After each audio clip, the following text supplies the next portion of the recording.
जिनका शरीर जल युक्त मेघों के समान सुंदर श्याम वर्ण एवं आनंद घन है, जो सुंदर वत्कल पीत वस्त्र धारण किए हैं, जिनके हाथों में बाण और धनुष है, कमर उत्तम तरकस भार से सुशोभित है, कमल के समान विशाल नेत्र और मस्तक पर जटा जूट धारण किए हैं, उन अत्यंत शोभामान श्री सीता जी और लक्ष्मण जी सहित मार्ग में चलते हुए आनंद देने वाले श्री रामचंद्र जी को मैं भजता हूँ।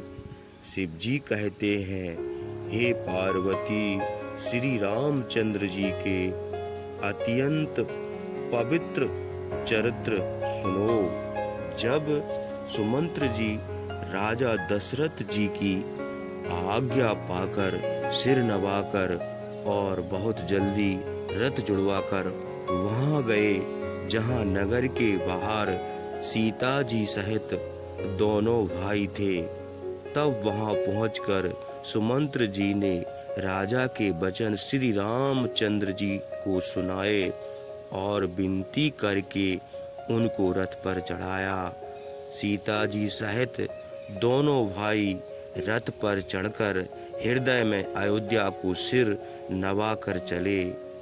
श्री रामचंद्र जी को वन जाते हुए और अयोध्या को अनाथ होते हुए देखकर सब लोग व्याकुल होकर श्री राम जी के साथ वन जाने के लिए तैयार हो गए। कृपा के समुद्र श्री राम जी उन्हें बहुत तरह से समझाते हैं तो वे अयोध्या की ओर लौट जाते हैं, परंतु प्रेमवश फिर लौट आते हैं।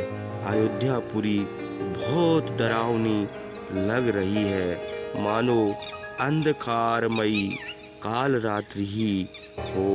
नगर के नर नारी भयानक जंतुओं के समान एक दूसरे को देख रहे हैं।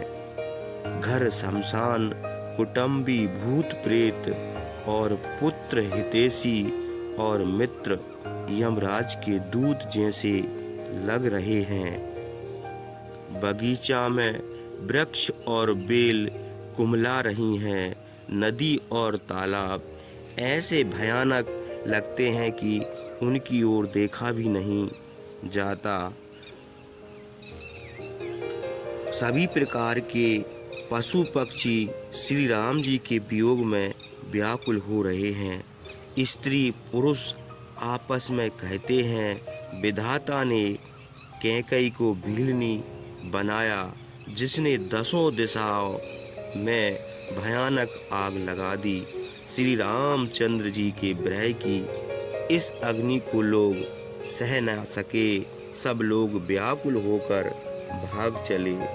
सब लोगों ने विचार कर लिया कि श्री राम, लक्ष्मण जी और श्री सीता जी के बिना सुख नहीं है। जहाँ श्री राम रहेंगे वहीं सारा समाज रहेगा। श्री राम जी के बिना अयोध्या में हमारा कोई काम नहीं है। ऐसा विचार, दृढ़ विचार करके दुर्लभ सुखों से पूर्ण घरों को छोड़कर सब श्री रामचंद्र जी के साथ चल पड़े। बच्चों और बूढ़ों को घरों में छोड़कर सब लोग साथ हो लिए। पहले दिन श्री राम जी तमसा नदी तीर पर निवास किया। प्रजा को प्रेमवश देखकर श्री रघुनाथ जी के दयालु हृदय में बड़ा दुख हुआ। प्रभु श्री रघुनाथ जी की करुणा मय है, पराई पीड़ा को वे तुरंत पा जाते हैं। सील और स्नेह छोड़ा नहीं जाता। श्री रघुनाथ जी असमंजस में आधीन हो गए। शोक और परिश्रम से थकावट के मारे सभी लोग सो गए और कुछ देवताओं की माया से भी उनकी बुद्धि मोहित हो गई। जब दोपहर रात बीत गई, तब श्री रामचंद्र जी ने प्रेम पूर्वक मंत्री सुमंत्र से कहा, हे तात, रथ के खोज मार कर पहियों के चिन्ह दिशा का पता ना चले, इस प्रकार रथ को हाँकिए। प्रभु श्री राम जी ने शंकर जी के चरणों में सिर नवाकर श्री राम जी, लक्ष्मण जी और सीता जी रथ पर सवार हुए। मंत्री ने तुरंत ही रथ को इधर उधर खोज छिपाकर रथ चला दिया। सवेरा होते ही सब लोग जागे तो बड़ा शोर मचा कि श्री रघुनाथ जी चले गए, कहीं रथ का खोज नहीं पाते। सब हाँ राम पुकारते हुए चारों ओर दौड़ रहे हैं, मानो समुद्र के में जहाज डूब गया हो।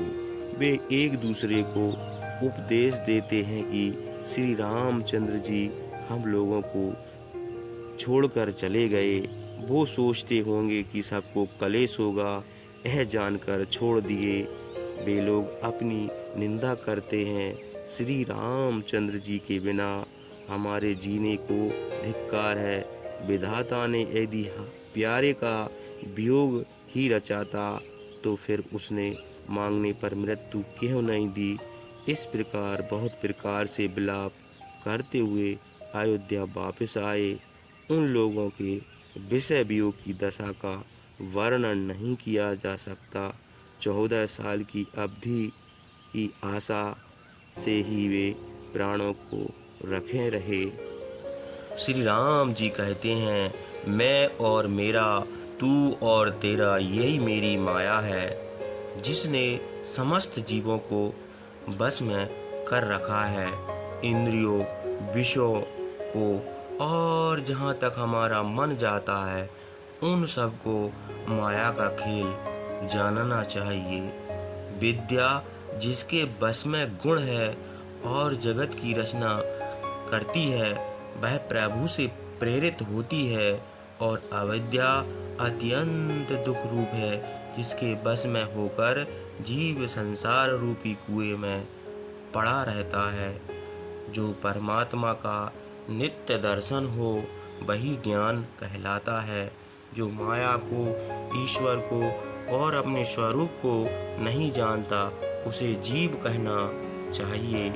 श्री राम जी कहते हैं, धर्म के आचरण से वैराग्य और योग से ज्ञान होता है तथा ज्ञान मोक्ष को देने वाला है, जिससे मैं शीघ्र प्रसन्न होता हूँ।